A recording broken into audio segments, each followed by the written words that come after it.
साथियों, क्रांति पथ न्यूज़ चैनल की तरफ से मैं रमाशंकर भीम एडवोकेट डायरेक्टर और मेरे सहयोगी रामफेर निराला जी यहाँ पर मौजूद हैं। हमारे बीच में हिंदू शक्ति दल की उत्तर प्रदेश की महिला मोर्चे की अध्यक्ष श्रीमती वीनू तिवारी जी, जो कि मिश्रिक नीमसार सीतापुर से पधारी हैं। हम स्वागत है वीनू जी आपका हमारे स्टूडियो में। दोस्तों, कहने को तो उत्तर प्रदेश में हिंदुत्ववादियों की सरकार है, हिंदूवादियों की सरकार है, और आम हिंदू की कौन कहे, हिंदू शक्ति दल की उत्तर प्रदेश की महिला की अध्यक्ष श्रीमती वीनू तिवारी जी खुद इस शासन की व्यवस्था से प्रभावित हैं, पीड़ित हैं, और एक अपने आप को जो गुमनाम गुंडा है, अपने आप को डीएम सीतापुर का स्टेनो बताकर और फिर अपने आप की नियुक्ति डीएम बरेली के स्टेनो के रूप में बताकर श्रीमती वीनू तिवारी जी को ब्लैकमेल करने का प्रयास करता है। अपने नंबर से, कॉलिंग नंबर से 7351 27 99 53 इस नंबर से बात करता है और कहता है कि आपको काशीराम आवास की कॉलोनी है, वो हम आपको दिला देंगे और एक मेरे खाते में 25,000 रुपया डालिएगा। क्या समझ रहा है अपने आप को? शायद वो ये मान के चल रहा है कि वो एक आम महिला हैं, लेकिन वीनू तिवारी जी जागरूक महिला हैं। उन्हें शक होता है कि आदमी जो बरेली में तैनात है हमको कैसे दिलाएगा। वीनू जी फिर कहती हैं कि ऐसा है, अगर आप आवास दिला ही सकते हैं तो हमको प्रधानमंत्री आवास क्यों नहीं दिला देते, प्रधानमंत्री आवास दिलाने में आपको क्या दिक्कत है। फिर कहता है कि हम इस मामले में बात करेंगे। बात इतनी ही होती तो कोई बात नहीं थी। बात घूमते घूमते आती है कि वो जो जो जो गुंडा है, मैं तो चैनल की तरफ से उसे गुंडा ही कहूँगा, कायर भी कहूँगा, डरपोक भी कहूँगा, महिला पर दबाव बनाने के लिए कहता आप मुझे नहीं पहचानती हो, आप मुझे नहीं पहचानती हो। बात यहाँ तक मैंने आपको देखा है, बहुत पहले देखा है, और फिर अंतोदगत्वा कह देता है कि मैंने आपका डीएम ऑफिस सीतापुर में वो आपका हाथ भी पकड़ा है। इतना सुनते ही वीना जी, जो वीनू तिवारी जी हैं, जब उन्होंने ये सुना तो उनकी क्या प्रतिक्रिया रही होगी, क्या क्या ऐसा महसूस किया होगा उन्होंने। वीनू जी, आप अपने मुंह से बताइए कि जब उस शख्स ने आपसे ये कहा कि मैंने आपका हाथ सीतापुर डीएम ऑफिस में पकड़ा है, तो आपको कैसा फील हुआ और आपकी प्रतिक्रिया उस समय क्या थी और अब क्या है? तब मुझे ये लगा कि आज उत्तर प्रदेश के अंदर जो घटनाएं हो रही हैं उसमें इसी तरीके के लोगों की भूमिका रहती होगी और इस तरीके से लोग महिलाओं को ब्लैकमेल करते होंगे। लेकिन उसने ये गलत समझा था कि ये किसी और महिला से बात करने जा रहा है, ये उसकी भूल थी। लेकिन जब उसने कहा कि मैंने डीएम ऑफिस के अंदर आपका हाथ पकड़ा था, मेरे पति भी साथ में थे, सभी लोग सुन रहे थे जब हम बात कर रहे थे, कोई छिपा के बात नहीं कर रहे थे, तो हमें बहुत ही आश्चर्य हुआ। एकदम से लगा कि मेरे पैर के नीचे से ज़मीन ही खिसक गई।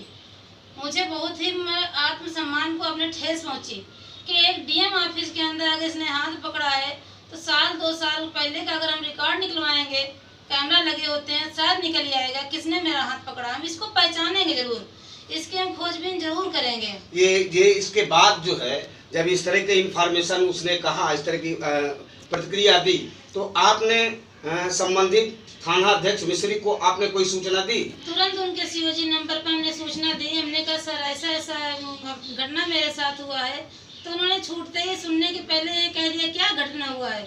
हमने कहा डीएम स्टेनो का बनके, डीएम सीतापुर स्टेनो बन करके कोई ऐसी बात कर रहा है। जब मैंने जाने के लिए बोला कि हम आ रहे हैं, तो उसने कहा मैं डीएम बरेली पे तैनात हूँ स्टेनो।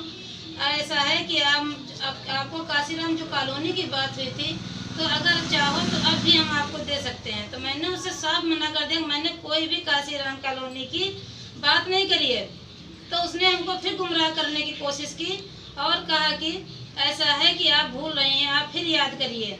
तो मैंने कहा मुझे कुछ नहीं याद आ रहा, मैं कुछ नहीं, आपको जानती ही नहीं। आप उसको नहीं जानती हैं, सीधी सी बात है, आप उसको नहीं जानती हैं और वो आपको लगातार ब्लैकमेल कर रहा है। आपने थाना अध्यक्ष मिश्री को सूचना दी और किस अधिकारी को आपने सूचना दी?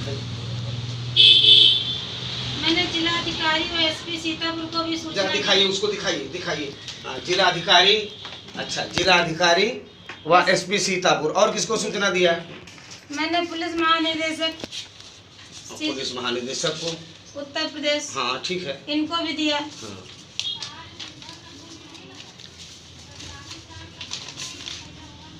मैंने मुख्यमंत्री महोदय जी को भी अवगत कराया इस बात से। देखिए, महिला आयोग को भी मैंने महिला आयोग को भी दिया, पुलिस अधीक्षक को दिया, मुख्यमंत्री जी को दिया। और आपके साथ कोई और दूसरी घटना भी घटी कि जैसा आपने इस प्रार्थना पत्रों में लिखा हुआ है कि आपके घर में ईंटें पत्थर भी चलाए गए। हाँ। और आपके राष्ट्रीय अध्यक्ष महोदय ने इस नंबर पे बात करना चाहा। देखिए, एक बात बीनू जी, बहुत संक्षेप में, कि फिर आपने उसका व्हाट्सएप नंबर वगैरह कुछ लिया और व्हाट्सएप नंबर वगैरह से जो वो धमकी दे रहा था उसकी कोई रिकॉर्डिंग आपने सेव किया? मेरी जो कॉलिंग पे बात हुई है उसकी रिकॉर्डिंग है। जब राष्ट्रीय अध्यक्ष ने बात किया तो उनको भी धमकी भरी आवाज में बात किया। अच्छा, उसने कहा कि आप प्रधानमंत्री को सूचित करके बुला लीजिए, मुख्यमंत्री को बुला लीजिए, पुलिस भी मेरा कुछ नहीं बिगाड़ सकती है, बरेली डीएम भी नहीं कुछ बिगाड़ सकता है मेरा, मुझे किसी का डर नहीं है, आप एसपी रामपुर को भी करिए, मेरा कोई नहीं बिगाड़ सकता है कुछ भी। अच्छा मीनू जी, ये बताइए, जब उसने ये धमकी दी तो उसके बाद में किसी से मिले? उसके बाद में हम मिश्रित थाना गए, 28 से 29 तारीख को डेट पड़ी हुई है। उनसे बात बताई? हाँ, उनसे बात करने की कोशिश की, लेकिन वो 3-3.5 घंटा हमारी मुलाकात था। रिकॉर्डिंग नहीं दिखाई? रिकॉर्डिंग उन्होंने लेने को तैयार ही नहीं, वो देखने को तैयार ही नहीं हुआ। अभी मौजूद है आपके पास ये रिकॉर्डिंग? हाँ, सभी कुछ। ये रिकॉर्डिंग लेने को तैयार नहीं है और कह रहे हैं ये कोई केस ही नहीं बनता है। देखिए माननीय मुख्यमंत्री जी, देखिए उत्तर प्रदेश के पुलिस महानिदेशक महोदय, ये महिला के ब्लैकमेलिंग का मामला है और महिला के मान सम्मान और स्वाभिमान से जुड़ा हुआ है। टेलीफोन के जरिए इंफॉर्मेशन टेक्नोलॉजी के जरिए जो ब्लैकमेलिंग किया जा रहा है, एक तो इस महिला के साथ जो ये धमकाया जा रहा है कि कोई हमारा कुछ बिगाड़ नहीं सकता, ये अपराध है और महिला की मॉडेस्टी पे एक तरीके से हमला है। यह आईटी एक्ट के तहत उसके तहत एफआईआर दर्ज होनी चाहिए। पुलिस के पास, आपके व्यवस्था के पास कौन सी ऐसी व्यवस्था नहीं है जिसके जरिए आप किसी को खोज के नहीं ला सकते। अगर मुख्यमंत्री को कोई इसी तरीके से धमकी दे दे किसी फोन पे तो 24 घंटे के अंदर उसको ला के आप लॉकअप में डाल सकती है आपकी पुलिस। तो इस महिला के साथ, इस महिला को जो इस नंबर से फोन किया जा रहा है, जिसकी कुछ रिकॉर्डिंग्स भी सेव हैं, उसको अगर पुलिस आपकी पकड़ नहीं पा रही है तो ये पुलिस का निकम्मापन है, पुलिस की लापरवाही है। और दूसरे शब्दों में कहा जाए कि हो ना हो कोई अधिकारी, कोई ब्लैकमेलर, इसका कहीं न कहीं किसी न किसी स्थानीय पुलिस के अधिकारी से या प्रशासनिक अधिकारी से जान पहचान है, थाना अध्यक्ष से ही जान पहचान है। इसीलिए वो लोग इस नंबर को सर्विलांस पर लेने की या उसको जांच पड़ताल करके उसके खिलाफ एफआईआर दर्ज करने की कार्रवाई नहीं कर रहे हैं। ऐसी स्थिति में चूंकि लॉकडाउन चल रहा है, ना धरना हो सकता, ना प्रदर्शन हो सकता, ना आंदोलन हो सकता है। ये लॉकडाउन के बहाने गुंडे लोग अपनी गुंडाई कर सकते हैं, सरकार अपनी सरकार चला सकती है, निजी कई विभागों का निजीकरण किया जा सकता है, अयोध्या में जाकर के राम मंदिर का पूजन किया जा सकता है। ये काम करने का लिए समय है आपकी पुलिस के पास, प्रशासन के पास, सरकार के पास। इन महिलाओं की सुरक्षा कौन करेगा? उत्तर प्रदेश के लोगों की सुरक्षा कौन करेगा? अगर लोग सुरक्षित नहीं रहेंगे तो मंदिर बनने से, मस्जिद बनने से, दूसरे और काम जो आप करना चाहते हो उनके करने से लोग जिंदा रहेंगे, तभी तो मंदिर जाएंगे। मुख्यमंत्री जी, प्रधानमंत्री जी ध्यान दीजिए। और जो नारा है आपका प्रधानमंत्री जी, विशेषकर प्रधानमंत्री जी और मुख्यमंत्री जी, कि बेटी बचाओ बेटी पढ़ाओ, कैसे पढ़ेंगी बेटियां, कैसे बचेंगी बेटियां जब नहीं होगी कार्रवाई गुंडों के खिलाफ, माफियाओं के खिलाफ, उन लोगों के खिलाफ जो महिलाओं को सरेआम धमकी देते हैं ब्लैकमेल करने के लिए। ये कहते फिरते हैं कि मैंने डीएम ऑफिस में आपका हाथ पकड़ा था। अरे थू है ऐसे प्रशासन को जो डीएम ऑफिस में धमकी देता है, डीएम ऑफिस की धमकी देता है, जिसकी रिकॉर्डिंग सेव है। डीएम महोदय सीतापुर, आपके भी संज्ञान में मामला है और चैनल के माध्यम से भी हम आपको अवगत कराएंगे, हम आपको भेजेंगे कैसे सुरक्षा होगी इस राम राज्य में, कैसे सुरक्षा होगी इस हिंदुत्ववादी सरकार में। हिंदुओं के जान के दुश्मन हिंदू ही जब बनने लगेंगे और सरकार हिंदुत्ववादी होते हुए भी अगर मौन धारण कर लेगी तो लोगों को न्याय कहाँ मिलेगा? फिर फूलन देवी पैदा होंगी, फिर दूसरे लोग पैदा होंगे, फिर दूसरे लोग जब बगावत में उतारू हो जाएंगे, लोग अपने हाथ में हथियार लेने लगे उठाएंगे, जब लोग अपने हाथ में कानून लेने लगेंगे तब क्या होगा? वो जंगल राज आ जाएगा। इसलिए कानून का शासन बनाए रखना है तो वीनू तिवारी जी के साथ न्याय होना चाहिए। उचित धाराओं में तत्काल FIR दर्ज होनी चाहिए। IT एक्ट का मामला बनता है, 292 का मामला बनता है, महिला से छेड़छाड़ का मामला बनता है, महिला से ब्लैकमेलिंग का मामला बनता है, लेकिन पुलिस है कि मौन साधे हुए है। वीनू जी हम कुछ बोलना चाह रहे हैं प्रेस के माध्यम से। मुझे ये भी बताओ कि जैसे आपके घर में ईंटा पत्थर फेंके गए तो यदि इसमें कोई कार्रवाई नहीं हुई तो क्या कोई ऐसी आशंका है अपराध या कोई घटना और हो सकती है? मुझे बहुत ज़्यादा मतलब ये शंका है कि मेरे साथ कोई अप्रिय घटना हो सकती है, मेरे परिवार के साथ हो सकती है, क्योंकि मुझे खुली धमकी दे दी गई है कि ये आवाज़ उठाना बंद कर दो सबके लिए, नहीं तो तुमको जान से मार देंगे। तो इससे बढ़ के कोई बात नहीं। हम तो यूपी के सभी मंत्रियों से, अधिकारियों से कहना चाहते हैं चैनल के माध्यम से, अगर ये आवाज़ हम दबा लेते तो हमारे उत्तर प्रदेश की महिलाओं को पता नहीं कितने लोग ब्लैकमेल करते होंगे। हम ये अपनी आवाज़ दबाना नहीं चाहते हैं। हमारी आवाज़ उठाने से बहुत महिलाओं को इसका लाभ मिलेगा।